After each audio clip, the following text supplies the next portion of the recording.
Hello friend. तो आज एक नए वीडियो में आपका स्वागत है। तो आज के इस वीडियो में हम देवघर डिस्ट्रिक्ट के बारे में बताने का प्रयास करेंगे। और इससे पहले हमने झारखंड का चतरा जिला और गिरिडीह जिला और बोकारो और धनबाद के बारे में बता चुके हैं। और इससे पहले और भी वीडियो का डिस्क्रिप्शन में लिंक मिल जाएगा, जो कि बिहार का जिला है। तो अब देवघर डिस्ट्रिक्ट के बारे में बताने का प्रयास करते हैं। तो चलिए स्टार्ट करते हैं बिना देरी किए हुए इस वीडियो को। तो वीडियो के अंत तक बने रहें। तो आता है डिस्ट्रिक्ट के बारे में, यानी कि देवघर डिस्ट्रिक्ट के बारे में, जिले के बारे में। तो देवघर एक हिंदी शब्द है और इसका अर्थ वैसा स्थान है जहाँ देवता और देवियों का वास होता है। देवघर को बैद्यनाथ धाम, बाबा धाम और बी देवघर के नाम से भी जाना जाता है। बैद्यनाथ धाम के उद्भव बहुत स्पष्ट नहीं है, फिर भी संस्कृत की रचनाओं में इसका उल्लेख हरिताकीवन या कितकीवन के रूप में किया गया है। देवघर शब्द का उद्भव हाल फिलहाल का है और संभवतः यह भगवान शिव के मंदिर बनने के बाद आया है। हालांकि मंदिर का निर्माण किसने कराया है यह पता नहीं है, लेकिन कहा जाता है कि मंदिर के सामने का कुछ अंश गिद्धौर के महाराजा के पूर्वज पूर्णनमल के द्वारा वर्ष 1596 ईस्वी में बनवाया गया था। मंदिर के शिखर पर 3 चरणों के आकार का सोने का कलश भी गिद्धौर महाराजा के द्वारा ही लगवाया गया था। साथ ही मंदिर पर पंचशूल भी लगा हुआ है। मंदिर के आंतरिक शिखर पर अष्टदल कमल के रूप का चंद्रकांता मणि स्थापित है। मुख्य मंदिर की ऊंचाई 72 फीट है। इसके बाद आता है कि देवघर पूर्वी भारत के राज्य झारखंड के 24 जिलों में से एक है और देवघर शहर जिले का प्रशासनिक मुख्यालय है। इस जिले को बाबा बैद्यनाथ धाम के ज्योतिर्लिंगों के कारण ही जाना जाता है। यह जिला संथाल परगना प्रमंडल के अंतर्गत है तथा संथाल परगना के पश्चिम क्षेत्र में अवस्थित है। इसके उत्तर दिशा में भागलपुर जिला, दक्षिण पूर्व में दुमका जिला तथा पश्चिम में गिरिडीह जिला है। वर्ष 2011 की जनगणना के अनुसार देवघर की जनसंख्या लगभग 14,91,879 है, जिसमें लगभग 55% आबादी पुरुषों की तथा लगभग 45% आबादी महिलाओं की है। देवघर की साक्षरता दर 76% है और जो कि राष्ट्रीय औसत दर से 59.5 ज्यादा है। पुरुष साक्षरता दर 82% है तथा महिला साक्षरता दर 69% है। देवघर की कुल आबादी का 12% ऐसा है जो 6 वर्ष से कम उम्र की है। इसके बाद आता है कि देवघर जिले का क्षेत्रफल 2479 वर्ग किलोमीटर है। देवघर की संरचना मुख्य रूप से पर्वतीय है, जबकि कुछ स्थानों पर मैदानी भाग भी है। यहाँ की 28% भूमि उर्वरा शक्ति से परिपूर्ण तथा कृषि योग्य है। यहाँ की कृषि प्रायः वर्षा पर निर्भर है, बावजूद इसके यहाँ पैदावार अच्छी होती है। इसके बाद आता है कि देवघर एक स्वास्थ्य रिपोर्ट के साथ साथ एक प्रमुख हिंदू तीर्थ स्थल भी है। देवघर देश के 12 ज्योतिर्लिंग में से एक तथा 51 शक्तिपीठ में से एक रूप में स्थान रखता है।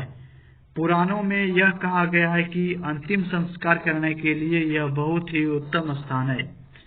यह विश्व प्रसिद्ध श्रावणी मेला, जो हिंदू कैलेंडर का 5वां महीना है के लिए भी विश्व प्रसिद्ध है। पूरे भारत में यही एक ऐसा स्थान है जहां ज्योतिर्लिंग और शक्तिपीठ साथ साथ और अगल बगल में है। भारत के विभिन्न क्षेत्रों से लगभग 70 से 80 लाख श्रद्धालु प्रति वर्ष श्रावण माह में देवघर से 108 किलोमीटर की दूरी पर बिहार स्थित सुल्तानगंज से पवित्र गंगा जल लेकर बाबा बैद्यनाथ धाम को जलार्पण करने हेतु आते हैं। पर्यटन की दृष्टि से भी देवघर एक बहुत ही महत्वपूर्ण स्थल है। इसके बाद आता है कि देवघर को नजदीकी रेलवे स्टेशन कौन कौन से है।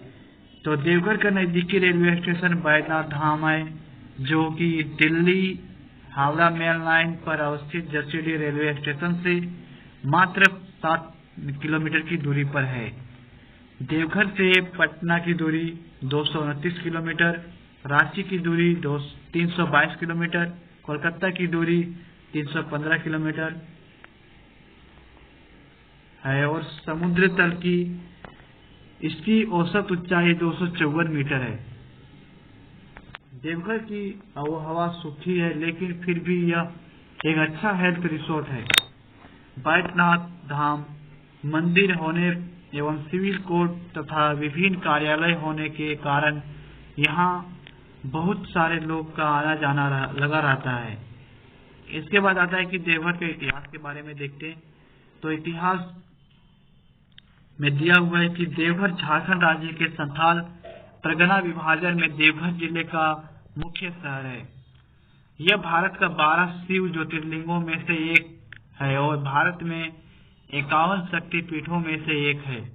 बैद्यनाथ धाम मंदिर के साथ यह एक महत्वपूर्ण हिंदू तीर्थ स्थल है। यह क्षेत्र के सबसे बड़े शहर भागलपुर से 150 किलोमीटर दूरी पर स्थित है। देवघर पहले दुमका जिला का हिस्सा हुआ करता था। यह झारखंड का सबसे बड़ा शहर है। इसके बाद आता है कि देवघर का कैसे नाम दिया गया। तो देवघर एक हिंदी शब्द है और देवघर का शाब्दिक अर्थ भगवानों और देवी का निवास है। देवघर को बैद्यनाथ धाम, बाबा धाम के नाम से भी जाना जाता है।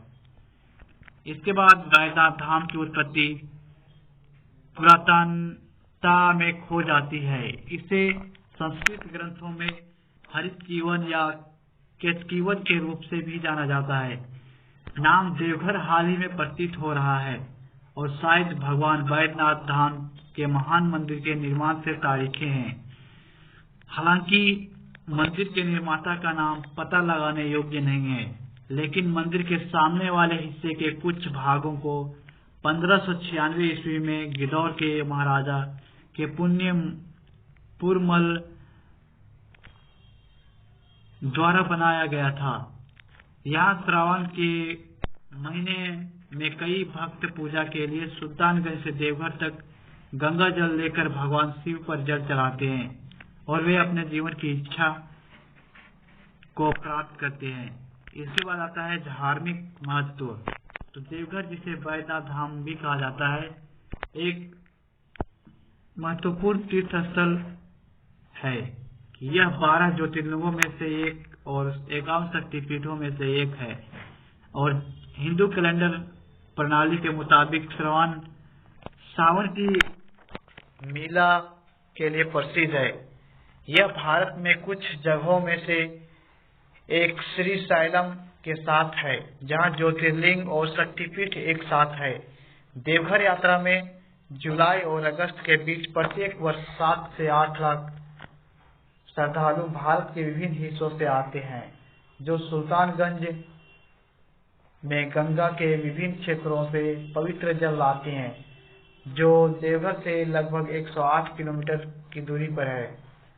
यह भगवान शिव को पेश करने के क्रम में उस महीने के दौरान भगवा रंग के कपड़े को लोगों की एक लाइन 108 किलोमीटर तक फैली हुई रहती है। यह एशिया का सबसे बड़ा लंबा मेला है। इसके बाद आता है कि कौन कौन क्या क्या है वहाँ पर। तो जिला प्रशासन में श्री विशाल सागर है, जो कि जिला उपायुक्त है देवघर का, और श्री नवीन कुमार जो कि उप विकास आयुक्त है जिला परिषद का यानी कि देवघर का। इसके बाद आता है पुलिस प्रशासन, तो श्री अजीत पीटर डुंगडुंग देवघर का पुलिस अधीक्षक है।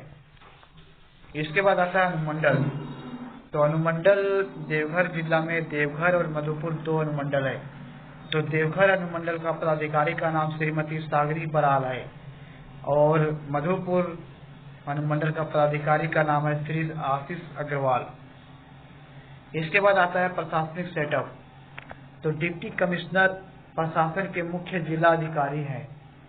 उप मंडल मजिस्ट्रेट द्वारा उप विभाजन को नेतृत्व करने में उनकी सहायता की जाती है। जिला के विकास के लिए अतिरिक्त डिप्टी कमिश्नर जिला ग्रामीण विकास एजेंसी का प्रभारी है। प्रत्येक विकास विभाग के जिला प्रमुख द्वारा क्षेत्रीय विकास की देखभाल की जाती है, जैसे कि कलेक्ट्रेट, उपखंड, मंडल और ब्लॉक, गांव और पंचायत, पुलिस, कोर्ट और निर्वाचन क्षेत्र। इसके बाद आता है कलेक्ट्रेट, तो देवघर कलेक्ट्रेट यानी कि डीसी ऑफिस, तो डिप्टी कमिश्नर मुख्य राजस्व अधिकारी हैं। जिला कलेक्टर के रूप में राजस्व और अन्य सरकार के संग्रह के लिए जिम्मेदार है। भूमि राजस्व के बकाये के रूप में वसूली योग्य बकाया वह प्राकृतिक आपदाओं जैसे मसौदे, असुविधाजनक बारिश, बाढ़ और आग आदि से संबंधित है। पंजीकरण अधिनियम के तहत जिला कलेक्टर जिला के रजिस्टर के अधिकारों का प्रयोग करता है और वह क्रमों के पंजीकरण के काम का नियंत्रित करता है और देखरेख भी करता है। यह विशेष विवाह अधिनियम 1954 के तहत विवाह अधिकारी के रूप में भी कार्य करते हैं। आगे सिनेमैटोग्राफ अधिनियम के तहत जिला मजिस्ट्रेट अपने अधिकार क्षेत्र में लाइसेंस प्राधिकरण है, जो मजिस्ट्रेट अपने अधिकार क्षेत्र की सीमा के भीतर कानून और व्यवस्था के रखरखाव के लिए जिम्मेदार हैं। उसे कानून द्वारा बहुत अधिक शक्तियों से सम्मानित किया जाता है, जिसे अगर शांति बनाए रखने में विवेकपूर्ण ढंग से उपयोग किया जा सकता है। पुलिस बल मुख्य रूप से जिला मजिस्ट्रेट के लिए विधि द्वारा प्रदान किए गए साधन है। वह धारा 144 सीआरपीसी के तहत गैर कानूनी विधानसभा के आंदोलन पर प्रतिबंध लगा सकते हैं और स्थिति को ध्यान में रखते हुए कर्फ्यू भी लगा सकते हैं। जिला कलेक्ट्रेट को इसके बाद विभिन्न विभागों में विभाजित किया गया है और प्रत्येक अनुभाग में उसके सीर या प्रभारी हैं, जो डिप्टी कमिश्नर की देखरेख में काम करते हैं। तो इसमें विभिन्न पद होते हैं या विभाग होते हैं, जो कि गोपनीय अनुभाग हैं, सामान्य अनुभाग, प्रमाण पत्र और शस्त्र, कानून एवं व्यवस्था, जिला आपूर्ति, राजस्व विकास कार्यालय, जिला स्थापन अनुभाग, कानूनी धारा कार्यालय, जिला सामाजिक सुरक्षा कक्ष, जिला नजरत, जिला कल्याण, जिला कार्यक्रम, जिला भूमि अधिग्रहण कार्यालय, जिला चुनाव, जिला संपर्क कार्यालय। इसके बाद आता है अनुमंडल। तो अनुमंडल के बारे में पहले बता चुके हैं कि देवघर और मधुपुर 2 अनुमंडल है। इसके बाद अंचल एवं प्रखंड है, तो 10 प्रखंड है देवघर डिस्ट्रिक्ट में, जो कि देवघर, देवीपुर, मोहनपुर, सारवा, सोनाराय, ठाड़ी, मधुपुर, सारठ, पलोजोरी, करो, मार्गो मुंडा है। इसके बाद पुलिस के बारे में आता है, तो पुलिस अधीक्षक जिले में पुलिस बलों द्वारा प्रभावी गश्त के माध्यम से अपराध की घटनाओं को नियंत्रित करने, गंभीर अपराधों की जांच करने, आपराधिक मामलों के बारे में रिपोर्ट बनाने और प्राप्त करने, अपने अधीनस्थों की निरंतर निगरानी रखने, निवारण उपाय करने तथा प्रशासनिक पर्यवेक्षण के लिए जिम्मेदार हैं। जिले में अपराधियों के अद्यतन रिकॉर्ड बनाए रखें। लोकतांत्रिक देश में पुलिस पब्लिक संबंधों को मधुर बनाए रखने के लिए जिम्मेदार एसपी को दी गई है। इसके बाद न्यायालय के बारे में आता है। तो देवघर झारखंड राज्य के संथाल परगना डिवीजन में देवघर जिले का मुख्य शहर है। यह झारखंड का 5वां सबसे बड़ा शहर है और देवघर पहले दुमका जिले का हिस्सा हुआ करता था। देवघर जिला का गठन 1 जून 1983 को पूर्व दुमका जिले के देवघर उप विभाजन को अलग करके किया गया था। इस जिले में 2 सब डिवीजन या उप डिवीजन हैं, देवघर सदर और मधुपुर। देवघर की न्यायपालिका 26 मई 1984 को बनाई गई थी और श्री सच्चिदानंद था पहला जिला और 17 न्यायाधीश थे। इसके बाद आता है निर्वाचन क्षेत्र। तो देवघर जिले में के अंतर्गत 2 लोकसभा क्षेत्र आता है जो कि दुमका और गोड्डा है। इसके बाद जनसंख्या के बारे में आता है जो कि जनगणना 2011 के अनुसार दिया हुआ है। जिले में कुल अंचल और प्रखंड की संख्या 10 है और कुल क्षेत्रफल 2478.61 स्क्वायर किलोमीटर है। अनुमंडल 2 है, अंचल प्रखंड 2 है, ग्राम पंचायत की संख्या 194 है, नगर परिषद 1 है, नगर निगम 1 है, गांव की संख्या 2662 है। इसके बाद ई गवर्नेंस के बारे में आता है।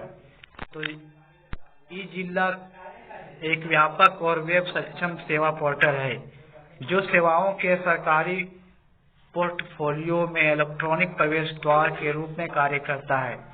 यह एक अंतराल एकीकृत समाधान है जो झारखंड राज्य के विभिन्न विभागों की जरूरतों को पूरा करता है और अपने नागरिकों को विभिन्न ई शासन सेवाएं प्रदान करता है। यह प्रणाली ग्रामीण क्षेत्रों के लोगों को पंचायत भवनों और अन्य स्थानों पर स्थित सामान्य सेवा केंद्र पर जन्म, मृत्यु, आय, आवासीय, जाति आदि के लिए इलेक्ट्रॉनिक डिजिटल हस्ताक्षर किए प्रमाण पत्र प्राप्त करने में सक्षम बनाता है, जिन्हें प्रज्ञा केंद्र भी कहा जाता है। जिसके लिए वेबसाइट के होम पेज जो कि ये वेबसाइट दिया हुआ है, इस पर लॉगिन करके आप ये सब प्रमाण पत्र बना सकते हैं, जिसमें कि इस वेबसाइट में जाकर बाहरी लिंक जैसे राजस्व न्यायालय, चुनावी सेवाएं, उपभोक्ता अदालत सेवाओं जैसे अन्य सेवाओं तक पहुंचा जा सकता है। जबकि बाकी सेवाओं जैसे पेंशन, आरटीआई और शिकायत निवारण, सरकारी बकाया और वसूली चरणबद्ध तरीके से पेश की जाएगी। इसके बाद ये देवघर जिला का मानचित्र देख सकते हो। इसके बाद ये दूसरा है मानचित्र देवघर जिले का जो कि प्रखंड वाइज दिया हुआ है। इसके बाद आपदा प्रबंधन के बारे में आता है। तो आपदा प्रबंधन प्रमुख विषय परिदृश्य का मुद्दा है और जोखिमों के खतरे से परहेज करता है।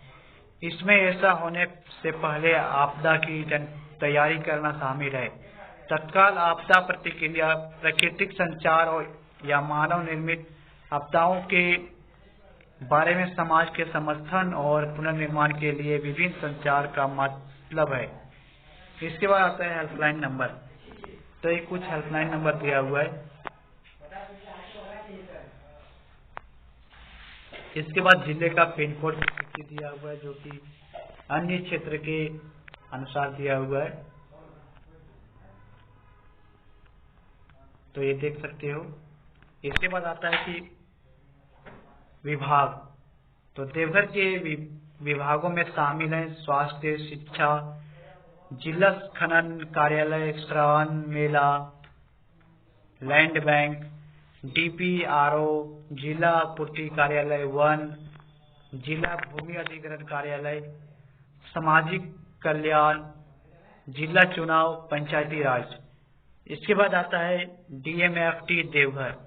तो जिला खनिज फाउंडेशन एक गैर लाभकारी निकाय के रूप में स्थापित एक ट्रस्ट है जो खनन कार्यों से प्रभावित जिलों में खनन से संबंधित कार्यों से प्रभावित व्यक्तियों और क्षेत्रों के हित और लाभ के लिए काम करता है। यह जिले में प्रमुख या मामूली खनिज रियायत के धारक के योगदान के माध्यम से वित्त पोषित किया जाता है, जैसा कि केंद्र या राज्य सरकार द्वारा निर्धारित किया जा सकता है। इसके बाद आता है कानूनी प्रावधान। तो खनिज विकास विनियमन संशोधन अधिनियम 2015 की धारा 9B में कहा गया है कि खनन से संबंधित कार्यों से प्रभावित किसी भी जिले राज्य सरकार अधिसूचना द्वारा एक गैर लाभकारी निकाय के रूप में एक ट्रस्ट की स्थापना करेगी, जिसे जिला खनिज फाउंडेशन कहा जाएगा। केंद्र सरकार ने 16/9/2015 को सभी राज्य सरकारों को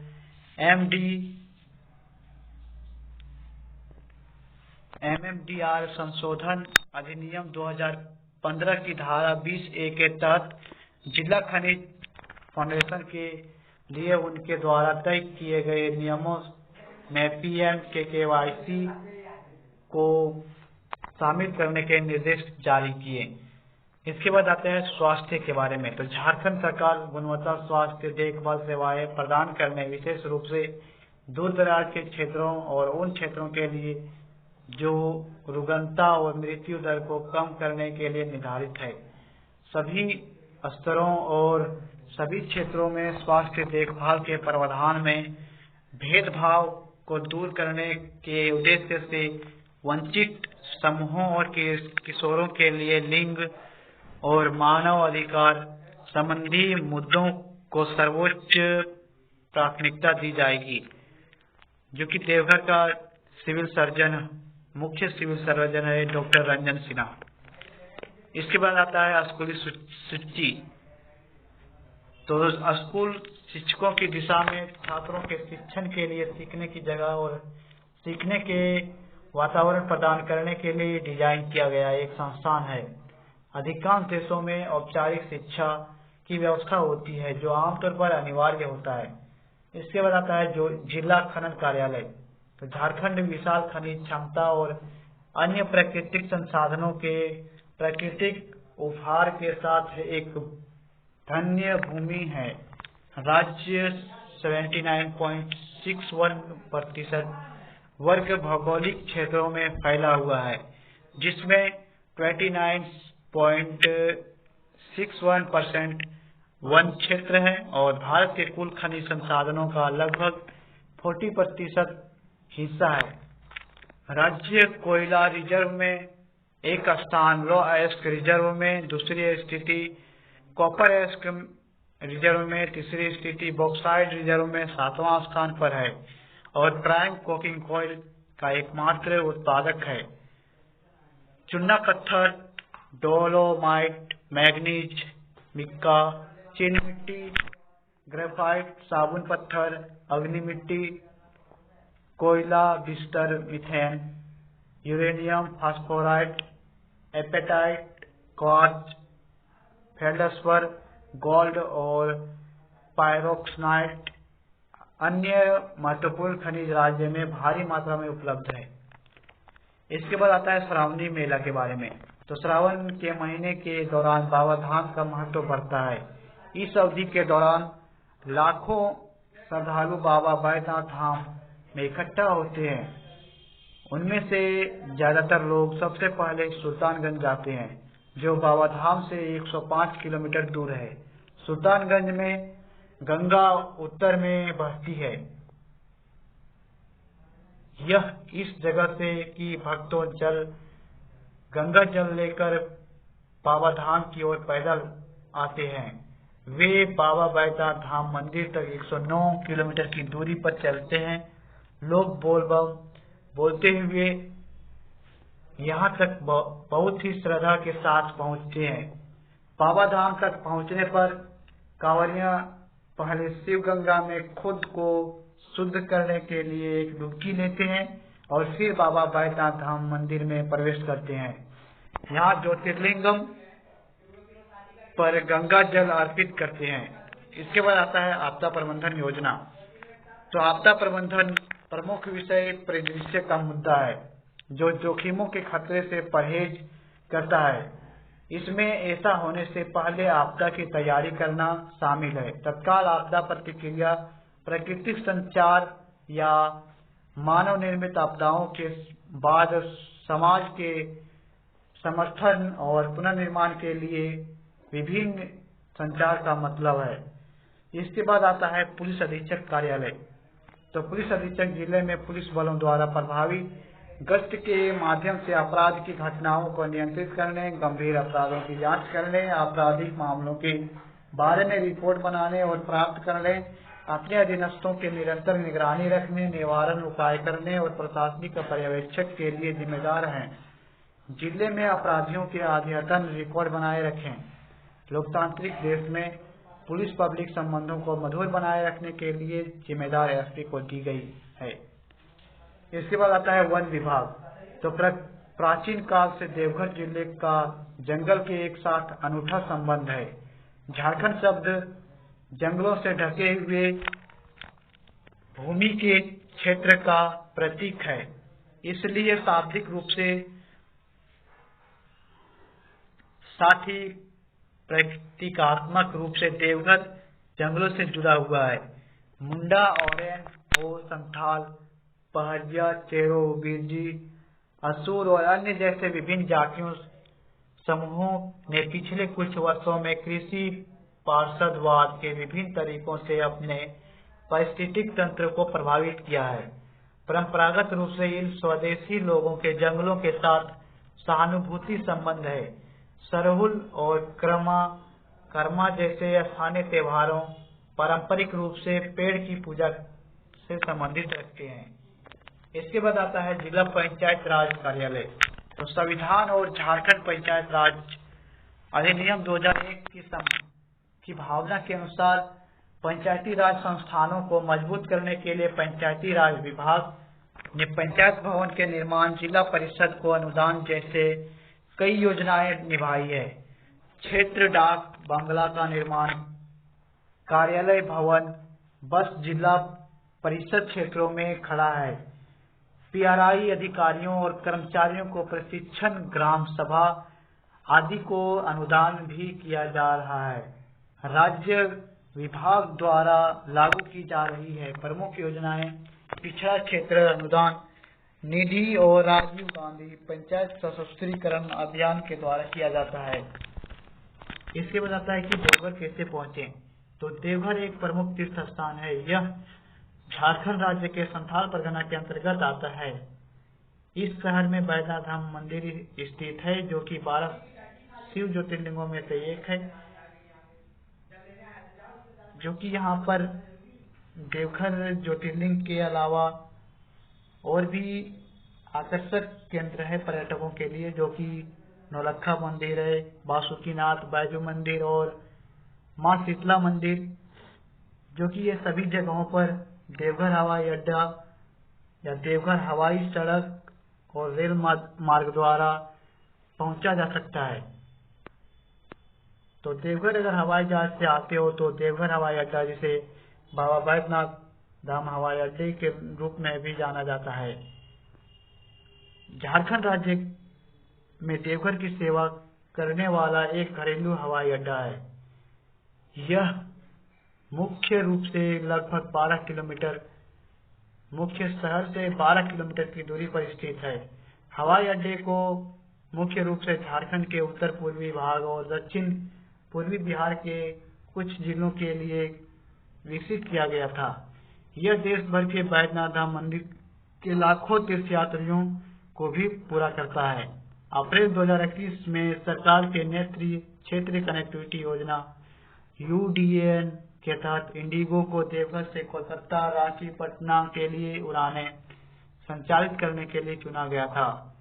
दिल्ली के लिए उड़ानें 30 जुलाई 2022 को शुरू हुई थी। इसके बाद से अन्य बड़े शहरों तक भी देवघर से हवाई जहाज की सुविधा मिलने लगी। इसके बाद रेल द्वारा देवघर तक कैसे पहुंचे। तो जसीडीह जंक्शन लगभग 7 किलोमीटर की दूरी पर मुख्य स्टेशन है और देवघर जिले के देवघर शहर के उपग्रह शहर की सेवा करने वाले देवघर के मुख्य शहर से इसे कवर करने से 15 से 20 मिनट या 10 से 15 मिनट लगते हैं।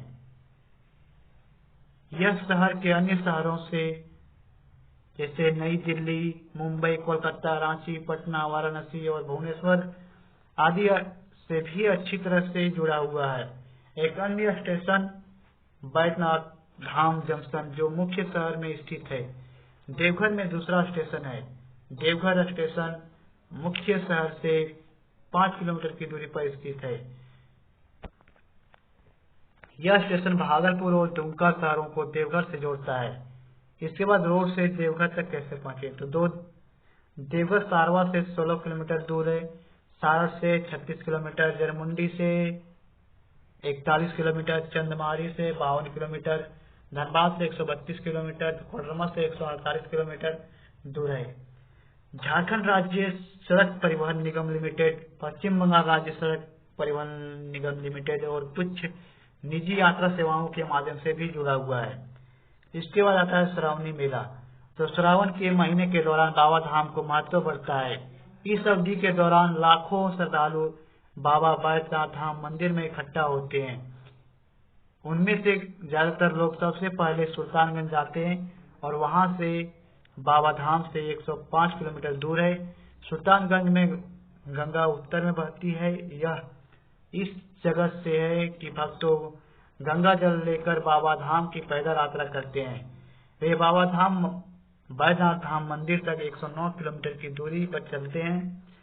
लोग बोल बम बोलते हुए यहाँ तक बहुत ही श्रद्धा के साथ पहुँचते हैं। बाबा धाम तक पहुँचने पर कांवरियों पहले शिव गंगा में खुद को शुद्ध करने के लिए एक डुबकी लगाते हैं और फिर बाबा बैद्यनाथ धाम मंदिर में प्रवेश करते हैं, जहाँ ज्योतिर्लिंगम पर गंगा जल अर्पित करते हैं। जुलाई अगस्त के दौरान यह तीर्थ यात्रा पूरे 30 दिनों के लिए श्रावण के दौरान जारी रहता है। यह दुनिया का सबसे लंबा धार्मिक मेला है। विदेशी भूमि के लोग न केवल श्रावण महीने में बल्कि शेष वर्षों के दौरान भी बाबा धाम जाते हैं। सुल्तानगंज से बाबा धाम की राह पर नजर रखने वाले लोगों को 109 किलोमीटर लंबी मानव श्रृंखला वाली भगवा पहने तीर्थ यात्रियों का है। यह अनुमान लगाया जाता है कि एक महीने की इस अवधि से 50 से 55 लाख तीर्थ यात्री बाबा धाम जाते हैं। श्रावण की महीने तीर्थ के अलावा लगभग पूरे वर्ष मार्च में शिवरात्रि के साथ मेला, जनवरी में बसंत पंचमी और सितंबर में भद्र पूर्णिमा लोगों का आना जाना लगा रहता है। इसके बाद आता है संस्कृति। तो लोग देवघर झारखंड की सांस्कृतिक राजधानी है। यहाँ विभिन्न संस्कृतियों और लोगों का एक बड़ा मिश्रण है। यहाँ बंगाली, बिहारी और स्थानीय लोगों के एक महत्वपूर्ण प्रतिशत है। यहाँ तक के महत्वपूर्ण गुजराती, पंजाबी, तमिल, मलयाली, तेलुगु, मरवाड़ी, राजस्थानी समुदाय भी हैं जो एक लंबे समय तक देवघर में रह रहे हैं। इस विविधता को भी इस तथ्य में दर्शाया गया है कि यहाँ बहुत सारे भाषाएं बोली जाती है। इसके बाद आता है त्योहार। तो देवघर के प्रमुख त्योहार में से मशहूर मेलों और त्योहारों में से दीपावली, होली, छठ, दशहरा या दुर्गा पूजा, रामनवमी, ईद, सरस्वती पूजा, मकर संक्रांति आदि शामिल हैं। उद्योग और खनन गतिविधियों की उपस्थिति के कारण विश्वकर्मा पूजा महत्वपूर्ण त्योहारों में से एक है। मकर संक्रांति मेला भी बहुत सारे लोगों को आकर्षित करते हैं। इसके बाद आता है भोजन। तो देवघर में कई प्रकार के खाद्य पदार्थ और व्यंजन हैं। हर घर में व्यवहारिक रूप से तैयार किए जाने वाले सबसे ज्ञात और आम व्यंजन में से रोटी या फुल्का, चावल, दाल, सब्जी और दही, मलाई, धुसका और बड़ा प्रसिद्ध स्थानीय फास्ट फूड है। नमकीन, धुसका सामग्री चावल और मूंग दाल है वड़ा का घटक भी उड़द दाल है। विभिन्न प्रकार के फूलों और पत्तियों को सब्जियां जैसे बांस फूल, पकोरास, पम्पकिन फूल, तले हुए पकोड़ा, खुरकी या मशरूम सब्जी आदि के रूप में उपयोग किया जाता है। खोवा, पेड़ा और खीर मोहन प्रसिद्ध सूखे मिठाई हैं। इसके बाद आता है पर्यटक स्थल के बारे में। तो सबसे महत्वपूर्ण पर्यटक स्थल बाबा बैद्यनाथ धाम मंदिर है, जो कि बाबा बैद्यनाथ धाम ज्योतिर्लिंग मंदिर, जिसे आमतौर पर बैद्यनाथ धाम भी कहा जाता है, भारत में 12 ज्योतिर्लिंगों में से एक है और इसे भगवान शिव का सबसे पवित्र निवास माना जाता है, जो कि यहाँ तक पहुँचने तक का सबसे नजदीकी हवाई अड्डा बाबा बैद्यनाथ हवाई अड्डा है, जो कि देवघर में ही है, और कोलकाता हवाई अड्डा भी नजदीक में है, और रांची हवाई अड्डे से भी देवघर जा सकते हो। और ट्रेन के से जाते हो तो देवघर और जसीडीह जंक्शन नजदीक रेलवे स्टेशन है, और अगर सड़क के माध्यम से जाते हो तो देवघर बस स्टैंड सबसे करीब है देवघर से। इसके बाद आता है त्रिकुट पहाड़। तो त्रिकुट पहाड़ देवघर में सबसे रोमांचक पर्यटक स्थल में से एक है, जहां आप ट्रैकिंग, रोपवे, वन्य जीवन एडवेंचर और एक सुरक्षित प्राकृतिक वापसी का आनंद ले सकते हैं। यह एक लोकप्रिय पिकनिक स्थान और तीर्थ यात्रा के लिए एक जगह भी है। चढ़ाई पर घने जंगल में प्रसिद्ध त्रिकुटाचल महादेव मंदिर और ऋषि दयानंद की आश्रम है। ट्राइकिट हिल्स में 3 चोटियां होती है और सर्वोच्च चोटी सागर स्तर से 2470 फीट की ऊंचाई तक जाती है और जमीन से लगभग 1500 फीट जमीन पर ट्रैकिंग के लिए आदर्श स्थान बनाती है। तीनों चोटियां में से केवल 2 को ट्रैकिंग के लिए सुरक्षित माना जाता है, जबकि तीसरी व्यक्ति अपनी अत्यधिक ढलानों के कारण पहुंच योग्य नहीं है। रोपवे पर्यटकों को केवल मुख्य चोटी के शीर्ष पर ले जाता है। देवघर का एक रोमांचक 360 डिग्री दृश्य ट्रैक पहाड़ के शीर्ष से उपलब्ध है। इसके बाद आता है कि कैसे पहुंचे, तो ये देख सकते हो। इसके बाद आता है सत्संग आश्रम। तो श्रेणी धार्मिक सत्संग आश्रम अनुकूल चंद्र द्वारा स्थापित देवघर के दक्षिण पश्चिम में ठाकुर अनुकूल चंद्र के भक्ति के लिए एक पवित्र स्थान है। ठाकुर अनुकूल चंद्र का जन्म 14 सितंबर 1888 ईस्वी को हुआ था। बंगाल के पूर्वी क्षेत्र के पबना जिले में हिमायतपुर नामक एक छोटे से गांव में हुआ था, जो कि अब बांग्लादेश में है। भगवान इस दुनिया को बचाने के लिए आए थे। वह श्रीमान के लिए पैदा हुआ था। शिवचंद्र चक्रवर्ती और मनमोहनी इसके माता पिता थे, और अनुकूल चंद्र अपने शुरुआती जीवन में बेहद मां से केंद्रित थे। उनकी मां अपने पूरे जीवन में अपने गुरु बने रहे। वह मानव जाति का प्रेमी था। अनुकूल चंद्र ने पबना में आश्रम की स्थापना की। आध्यात्मिक विकास को बढ़ावा देने के लिए भारत में देवघर में 1946 ईस्वी में एक नया आश्रम स्थापित किया गया था। आखिरकार देवघर में सत्संग आश्रम समाज में सभी तरह के लोगों के देवघर में आकर्षक का एक प्रमुख स्थान बन गया। इसके बाद नेक्स्ट पर्यटक स्थान आता है नंदन पहाड़। तो नंदन पहाड़ सड़क के किनारे में एक छोटी सी पहाड़ी है, जो एक प्रसिद्ध नंदी मंदिर की मेजबानी करता है। प्रसिद्ध शिव मंदिर का सामना करता है।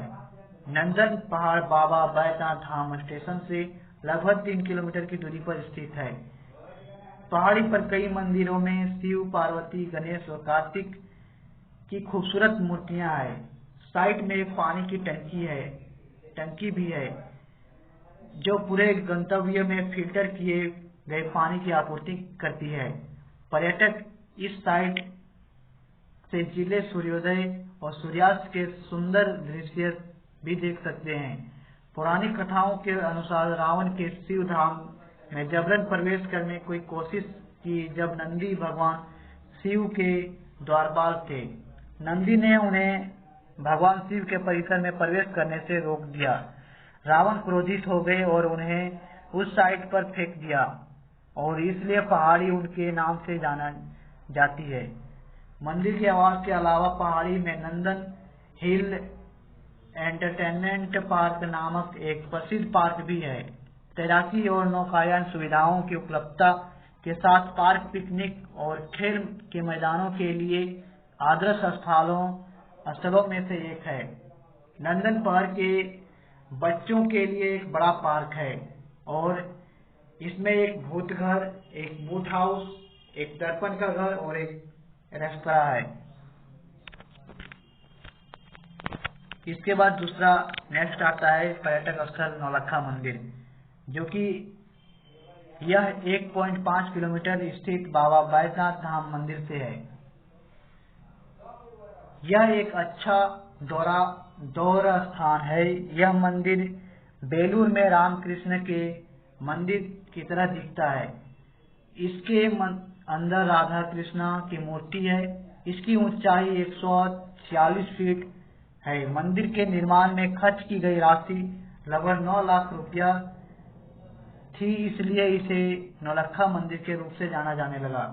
यह राशि रानी चारुशीला द्वारा पूरी तरह से दान की गई थी, जो पाथुरिया घाट किंग के परिवार कोलकाता से संबंधित थी। शुरुआती उम्र में उन्होंने अपने पति अक्षय घोष और अपने बेटे जतीन्द्र घोष को खो दिया। मौत से पीड़ित उसने अपना घर छोड़ा और संत बलानंद ब्रह्मचारी से मुलाकात की, जिन्होंने उसे इस मंदिर का निर्माण करने के लिए कहा। इसके बाद नेक्स्ट पर्यटक स्थल आता है, योजना आता है। इसके बाद तो योजना में महात्मा गांधी राष्ट्रीय ग्रामीण रोजगार गारंटी अधिनियम आता है, जो कि मनरेगा है। राष्ट्रीय ग्रामीण रोजगार गारंटी अधिनियम 2005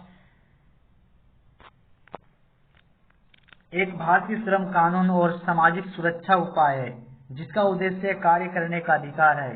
इसका लक्ष्य ग्रामीण क्षेत्रों में रोजगार की सुरक्षा को बढ़ाने के लिए एक वित्तीय वर्ष में कम से कम 100 दिनों की रोजगार प्रदान करने के लिए हर परिवार के लिए जिनके वयस्क सदस्य अनुकूल मैनुअल काम करते हैं। अधिनियम पहली बार पी.वी. द्वारा 1991 में प्रस्तावित किया गया था। नरसिंह राव 2006 में इसे संसद में अंत में स्वीकार किया गया और भारत के 625 जिलों में कार्यान्वित किया गया। यह पायलट अनुभव के आधार पर NREGA को 1 अप्रैल 2008 में भारत के सभी जिलों में शामिल करने के लिए तैयार किया गया था। इस कानून को सरकार द्वारा दुनिया का सबसे बड़ा और सबसे महत्वाकांक्षी सामाजिक सुरक्षा और सार्वजनिक कार्यक्रम कहा जाता है। विकास रिपोर्ट 2014 विश्व बैंक ने इसे ग्रामीण विकास का तार्किक उदाहरण कहा है। मनरेगा को एक वित्तीय वर्ष में कम से कम 100 दिनों की गारंटीकृत मजदूरी रोजगार प्रदान करने, ग्रामीण क्षेत्रों के आजीविका सुरक्षा को बढ़ाने के उद्देश्य से शुरू किया गया था, जिसके लिए प्रत्येक परिवार के वयस्क सदस्यों को कुशल मैनुअल काम करने के लिए स्वयं सेवा किया गया था। मनरेगा का एक और उद्देश्य है टिकाऊ संपत्ति का निर्माण करें। नावेदक के निवास के 5 किलोमीटर के भीतर रोजगार उपलब्ध कराया जाना है और न्यूनतम मजदूरी का भुगतान करना है। यदि आवेदन करने के 15 दिनों के भीतर काम नहीं किया गया है तो आवेदक बेरोजगारी भत्ता के हकदार हैं। इस प्रकार मनरेगा के तहत रोजगार अपने कानूनी हकदार हैं। मनरेगा को मुख्य रूप से ग्राम पंचायत द्वारा लागू किया जाना है। ठेकेदारों की भागीदारी प्रतिबंधित है। जल संचयन, सूखा राहत और बाढ़ नियंत्रण के लिए आधारभूत संरचना बनाने जैसे श्रम गहन कार्यों को प्राथमिकता दी जाती है। आर्थिक सुरक्षा प्रदान करने और ग्रामीण संपत्तियों को बनाने के अलावा एनआरईजीए पर्यावरण की रक्षा, ग्रामीण महिलाओं को सशक्त बनाने, ग्रामीण शहरी प्रवास को कम करने और सामाजिक एक्टिविटी को बढ़ावा देने में मदद कर सकता है। इसके बाद आता है राष्ट्रीय सामाजिक सहायता कार्यक्रम। तो राष्ट्रीय सामाजिक सहायता कार्यक्रम भारत सरकार की एक केंद्रीय प्रायोजित योजना है जो सामाजिक पेंशन के रूप में वृद्ध, विधवा और विकलांग व्यक्तियों को वित्तीय सहायता प्रदान करता है। एनएसपी को लक्ष्य के तौर पर किसी भी ऐसे व्यक्ति के रूप में परिभाषित किया गया है जो किसी भी व्यक्ति की आय के अपने स्रोत से या पारिवारिक सदस्यों या अन्य स्रोतों से वित्तीय सहायता के माध्यम से निर्वाह का कोई नियमित साधन नहीं है के लिए सामाजिक सहायता प्रदान करने के उद्देश्य से शुरू किया गया था। एनएसपी में 3 घटक शामिल हैं: राष्ट्रीय वृद्धावस्था पेंशन योजना और राष्ट्रीय परिवार लाभ योजना और राष्ट्रीय मातृत्व लाभ योजना। इसके बाद आता है प्रधानमंत्री ग्रामीण आवास योजना। तो प्रधानमंत्री ग्रामीण आवास योजना पहले इंदिरा गांधी आवास योजना के नाम से जाना जाता था, जो कि भारत में ग्रामीण गरीबों के लिए आवास उपलब्ध कराने के लिए भारत सरकार द्वारा बनाई गई एक प्रमुख सामाजिक कल्याण कार्यक्रम है। 2015 में शहरी गरीबों के लिए इसी तरह की योजना शुरू की गई थी, जो कि सभी के लिए 2022 तक आवास के रूप में शुरू किया गया था। इंदिरा गांधी आवास योजना को 1985 में राजीव गांधी द्वारा भारत के तत्कालीन प्रधानमंत्री द्वारा शुरू किया गया था, जो कि ग्रामीण विकास मंत्री के प्रमुख कार्यक्रमों में से एक था। गांव में बीपीएल जनसंख्या के घर के निर्माण के लिए इस योजना को लागू किया गया था। तो इस प्रकार से देवघर डिस्ट्रिक्ट के बारे में ये फुल इंफॉर्मेशन था। तो ये वीडियो कैसा लगा जरूर बताना कमेंट करके, और नेक्स्ट वीडियो में कोई नेक्स्ट जिला के बारे में लेकर आएंगे। तो इसलिए इस चैनल को सब्सक्राइब करके बेल आइकन जरूर दबा दें ताकि आने वाली वीडियो आपको तुरंत से तुरंत मिल सके। तो चलिए मिलते हैं फिर से नेक्स्ट वीडियो में, तब तक के लिए बाय। जय हिंद, वंदे मातरम।